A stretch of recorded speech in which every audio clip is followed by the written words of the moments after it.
que ocurrió el domingo pasado con esta marcha en favor del INE y lo que va a ocurrir el 27 de noviembre cuando el presidente Andrés Manuel López Obrador encabece esta movilización que desde luego será multitudinaria, refleja que el país está dividido. Basta echarse una asomadita por las redes sociales para ver cómo cualquier tema desata polémica, desata controversias y enfrentamientos, y a veces hasta en las familias hay conflictos en donde hasta se dejan de hablar. El país está dividido, urge una reconciliación, pero pues hoy en día se ve más que lejano. Maestra Rosario Robles, qué gusto saludarla. Muy buenas noches. ¿Hay posibilidades de una reconciliación nacional? Muy buenas noches, me da mucho gusto estar con ustedes otra vez. Un abrazo al Pepe querido. Yo creo que la reconciliación, cuando se trata de un país que está dividido, que está polarizado, tiene que venir del presidente de la República, tiene que venir del estadista, del hombre que comanda el destino de la nación y que es su responsabilidad abonar para que haya puntos de unión, de confluencia, de diálogo en un México que hoy está reclamando necesariamente esto. Y lo digo así porque quiero traer a colación un legado, un ejemplo que debiera tomarse en cuenta mucho hoy en nuestro México, que es el de Nelson Mandela. Nelson Mandela, Oscar, llegó a la presidencia de su país, de Sudáfrica, después de 27 años encarcelado, cuando su pueblo fue masacrado, cuando había una política de apartheid, cuando su familia fue perseguida, cuando los principales líderes del Consejo Nacional Africano estaban exiliados, habían sido asesinados o estaban presos junto con él. Y llegó después de este calvario que lo fortaleció paradójicamente y llegó con una estrategia política muy clara, la reconciliación. Él dijo que sin una Sudáfrica, con una Sudáfrica dividida no habría posibilidad de grandeza. Y tuvo esta visión y esta altura de miras que bien vale la pena hoy recordar. Y él decía en una entrevista que le hicieron en su momento algo que me parece muy interesante. Él decía, cuando me habla el corazón, me dice que un hombre blanco, y estaba refiriéndose a De Klerk, que después lo sumó a su gabinete, fue su vicepresidente, su principal opositor, su principal adversario político, decía él, con el corazón pienso en este hombre blanco y digo que es mi enemigo, pero con la mente pienso que tengo que hablar con él, dialogar con él, porque si no el país va a estallar en llamas.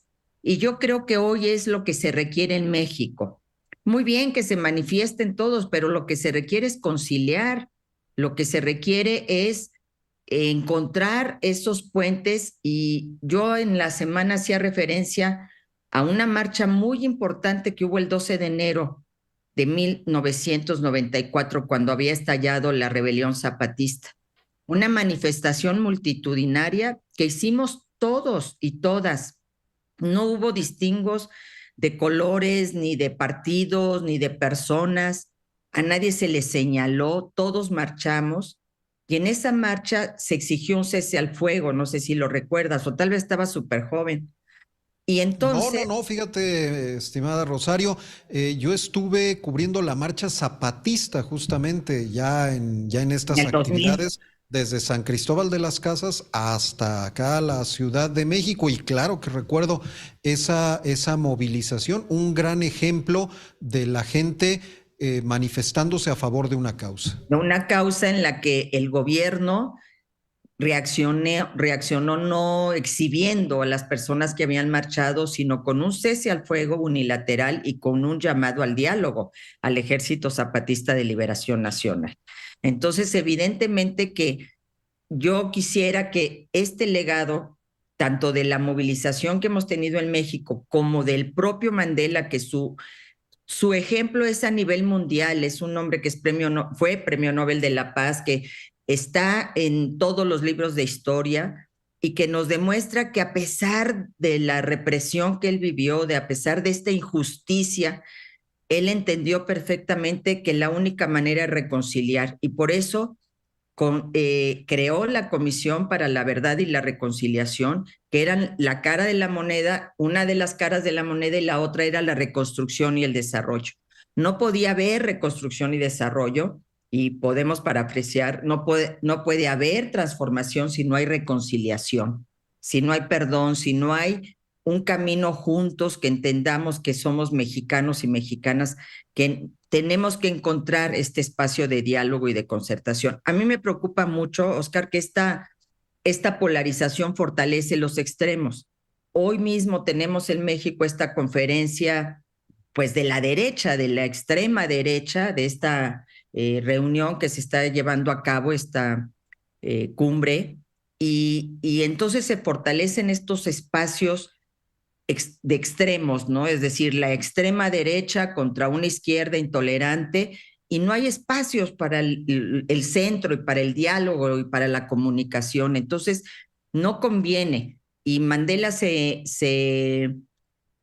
tenía una frase de Séneca que era como de cabecera, decía un hombre o una mujer, yo hago obviamente la intervención con relación a la mujer, un hombre o una mujer que le teme a la hostilidad no está preparado para gobernar.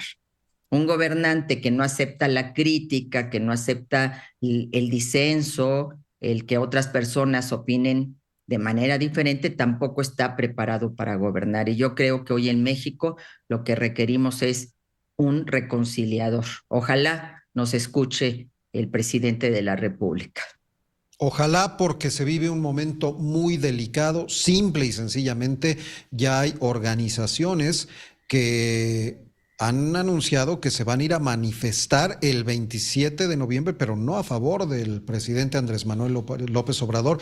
Madres de Desaparecidos, Frena y otras organizaciones que van a estar ahí frente a frente con el riesgo de que cualquier chispita pudiera provocar algo muy desagradable. Ojalá se tome en cuenta este llamado, esta reflexión tan interesante que hoy nos haces, Rosario Robles. Muchas gracias, como siempre. Al contrario, muchísimas gracias. Muy buenas noches. Muy buenas noches. Es Hasta la luego. maestra Rosario Robles con estas gardenias editoriales que nos regala como todos los